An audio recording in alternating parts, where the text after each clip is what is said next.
Hi everybody, it's Lisa from Lisa's Paper Passion, coming to you with some exciting and fun projects that I've been working on. The first thing that you're looking at is just some, they're not even tags, I was just kind of playing around with it. I saw this on A. Fias's channel, Anna's channel, and they were so cute. And I have this, what do you call it?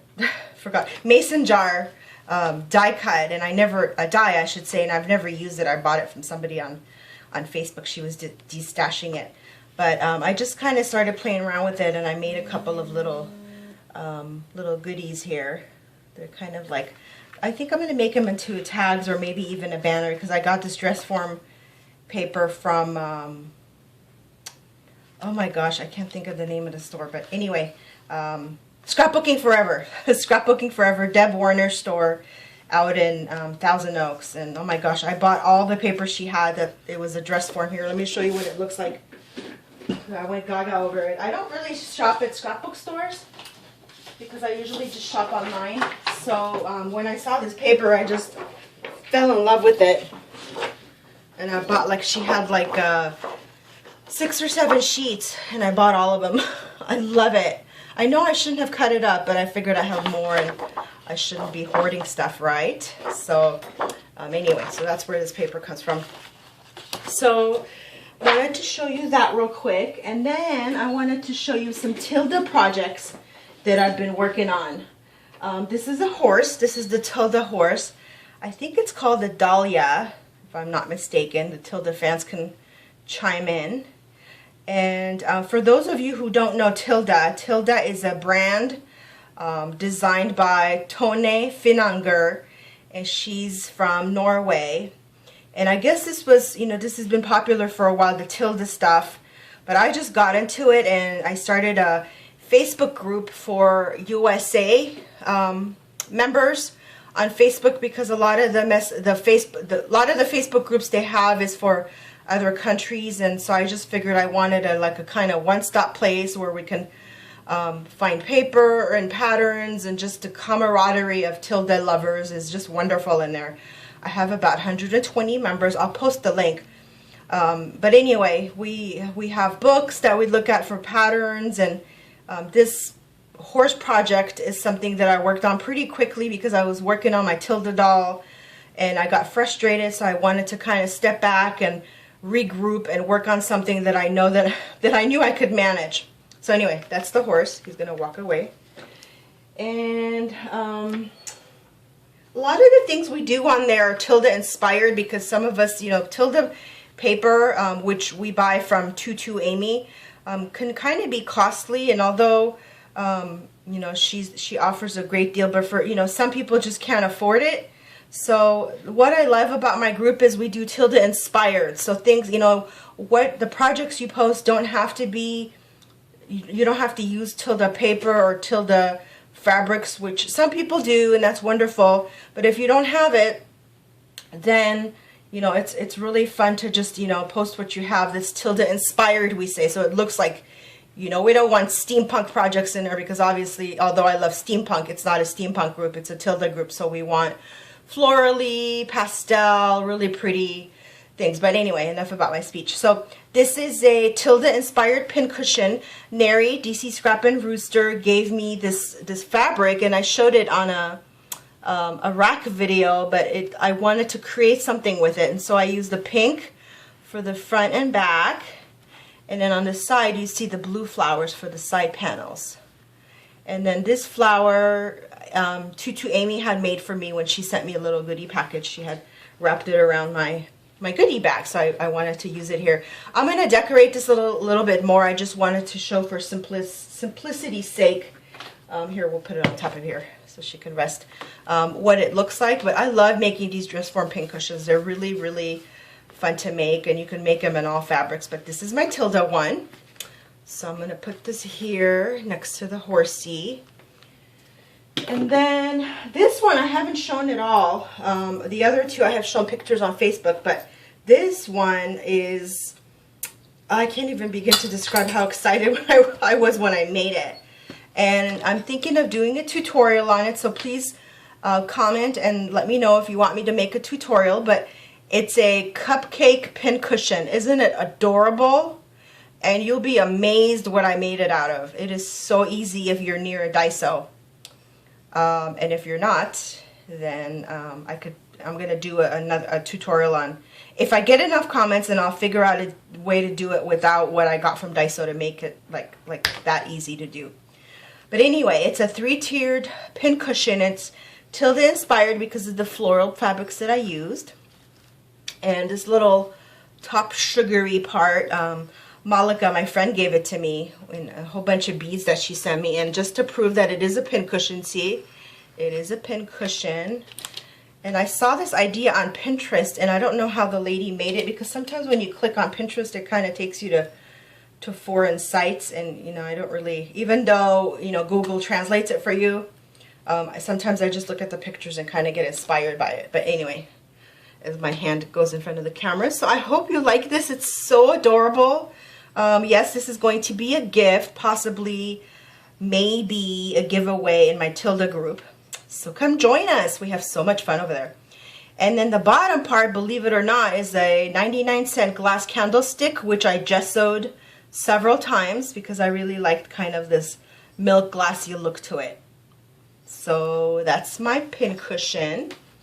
And then I am proud to present to you for the first time ever my Tilda doll. Drum roll. I have been working, okay, wait, I gotta talk to you about this before. Let's put the cupcake back.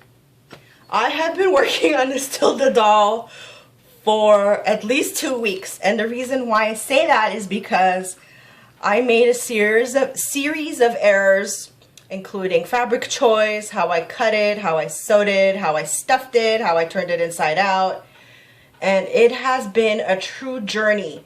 And if it wasn't for the patience that God gave me during the process and the wonderful resources and pros that I have in my Tilda group for giving me advice, encouragement, hope, just everything, it's been a journey. So anyway, with that said, it's not something that I just snapped my finger like this. This I did like within half an hour. The Tilda has definitely been a journey.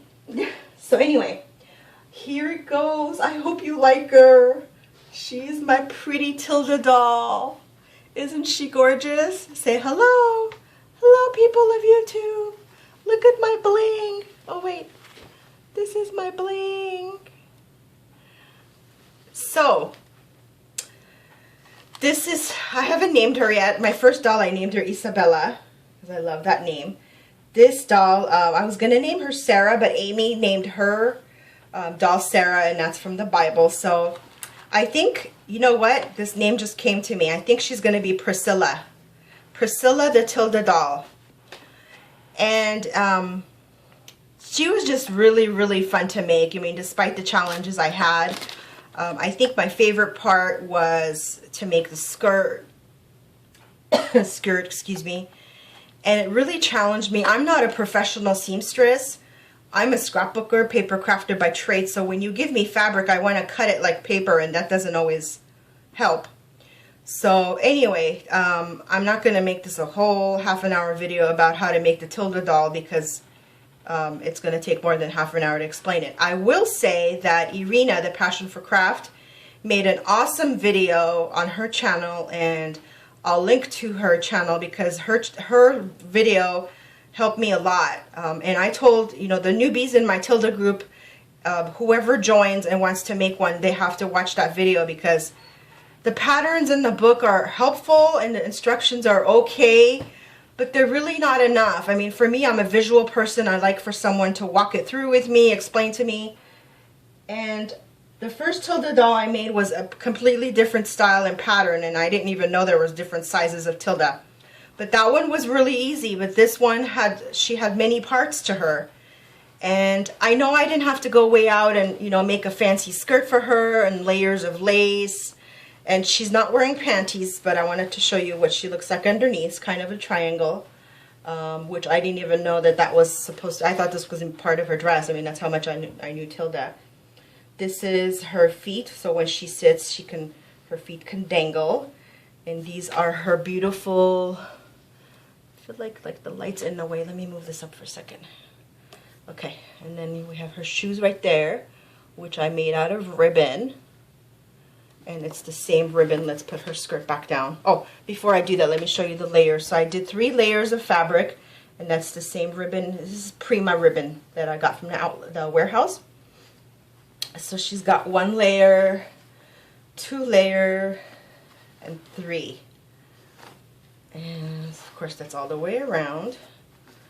I use this really pretty, she does hers a little bit differently, where she puts seam binding or bias tape on each layer, which I didn't do that because I'm not going to lift up her skirt and look at that. So if you want to do that, you know, that's up to you.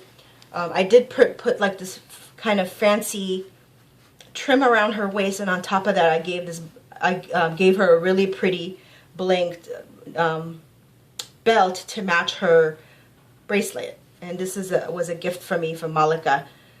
So thank you, Malika. I've been using this little by little. And let's see. And then her vest, I kind of gave her like a little bolero jacket. And I was kind of struggling on what to do with her top, because I really should have made this part with this fabric. But since I made this first and I got this fabric that I was waiting in the mail from AliExpress, I ordered some Tilda inspired fabrics from them for a really, really good deal. So I was waiting for that fabric to arrive, and I knew that it would match my pink. So for the top, I wanted to do something kind of fancy.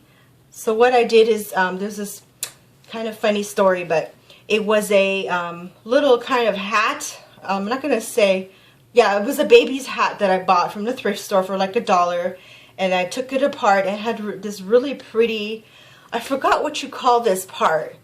It's kind of like a ruffle, but not really. My mom, who's a seamstress, told me the fancy name for it, but maybe if Gloria's watching, she can tell us.